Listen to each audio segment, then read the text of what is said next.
नमस्कार साथियों। आज हम पढ़ते हैं एनसीईआरटी एसएसटी की इतिहास की जो हिस्ट्री की बुक है उसमें चैप्टर दिया गया है एक फ्रांसीसी क्रांति।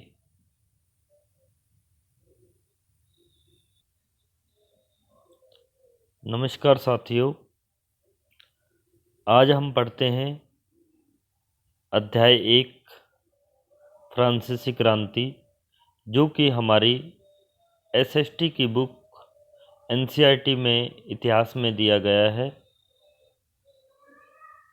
आइए इसे पढ़ते हैं।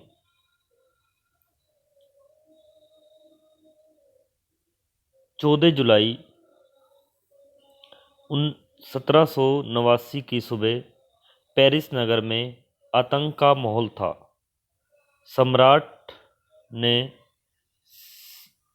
सेना को शहर में घुसने का आदेश दिया था।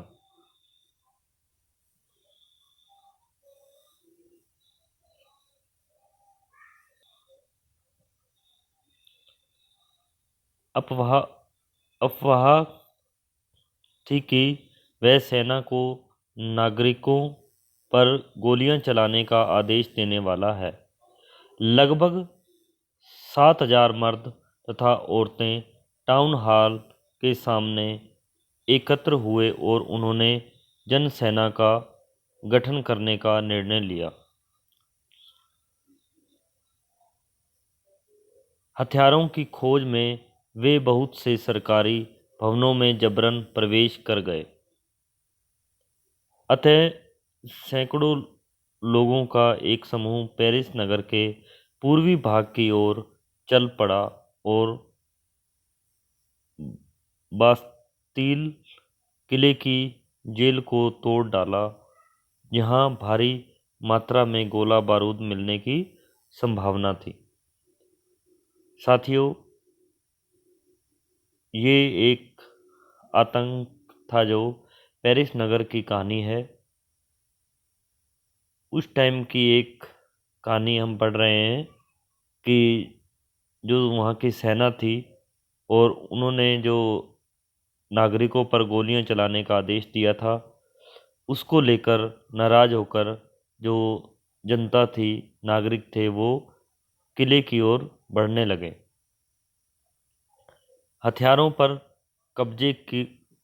कब्जे की इस सशस्त्र लड़ाई में बास्तील का कमांडर मारा गया था और कैदी छुड़ा लिए गए थे। यद्यपि उनकी संख्या केवल 7 थी, सम्राट की निरंकुश शक्तियों का प्रतीक होने के कारण बास्तील किला लोगों की घृणा का केंद्र था।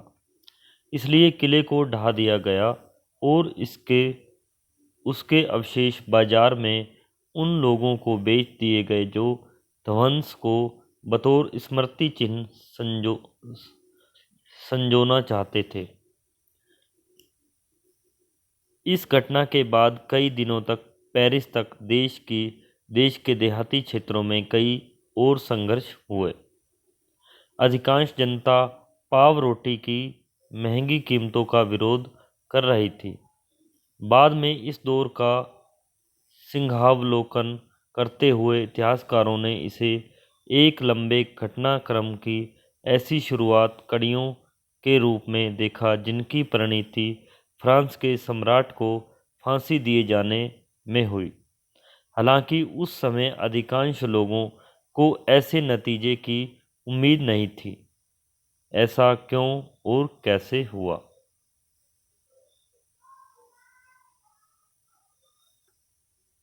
ये देख सकते हो साथियों, एक जो किला था वो उसके ऊपर आक्रमण किया जा रहा था और इस प्रकार से ये आप इसमें देख सकते हो किस प्रकार से सैनिक है, यहाँ पर जनता है, ये धुएं की लपटें उठ रही है। चलते हैं हम आगे इसकी ओर।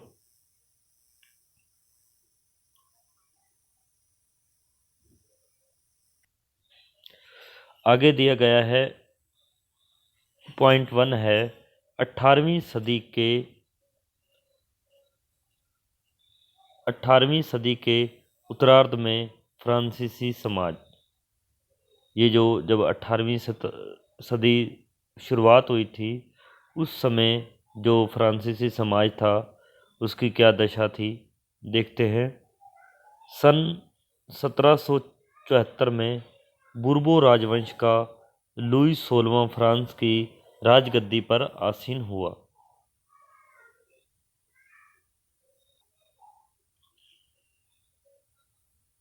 उस समय उसकी उम्र केवल 20 साल थी।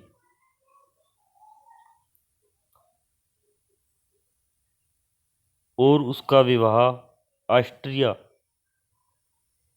की राजकुमारी मेरी एंतोनेट से हुआ था। राज्यारोहण के समय उसने राजकोष खाली पाया। जब लुई 16वां साम्राज्य बना, राजवंश संभाला उसने, उस समय जो वहाँ का राज्यारोहण हुआ, उस समय राजकोष था जो वो खाली पड़ा उसको मिला था। लंबे समय तक चले युद्धों के कारण फ्रांस के वित्तीय और संसाधन नष्ट हो चुके थे।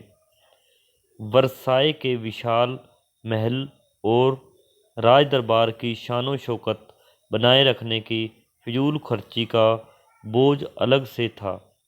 लुई 16वें के शासनकाल में फ्रांस ने अमेरिका के 13 उपनिवेशों को साझा शत्रु ब्रिटेन से आज़ाद कराने में सहायता दी थी।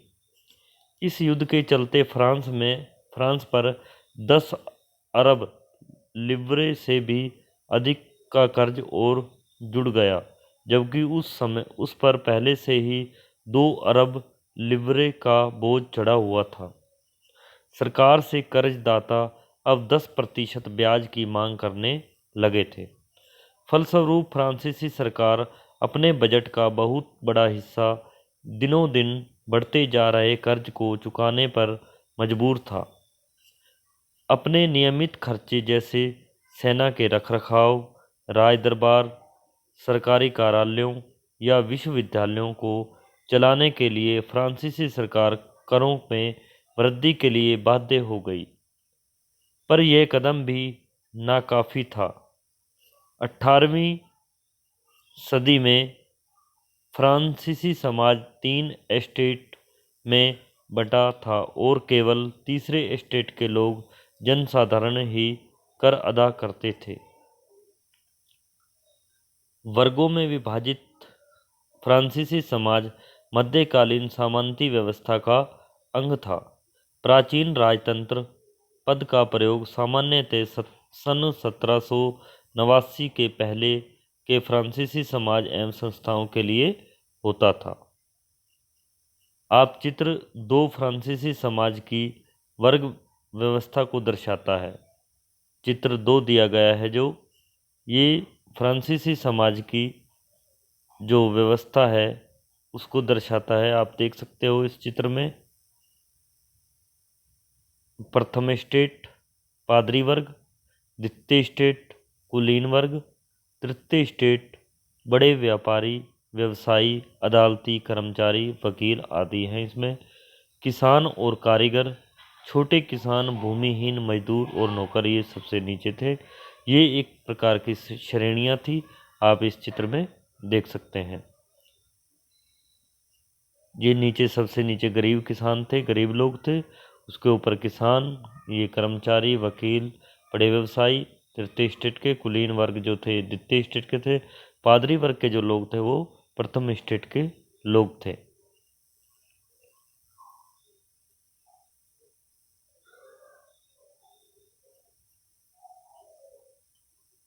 पूरी आबादी में लगभग 90% किसान थे, लेकिन जमीन के मालिक किसानों की संख्या बहुत कम थी।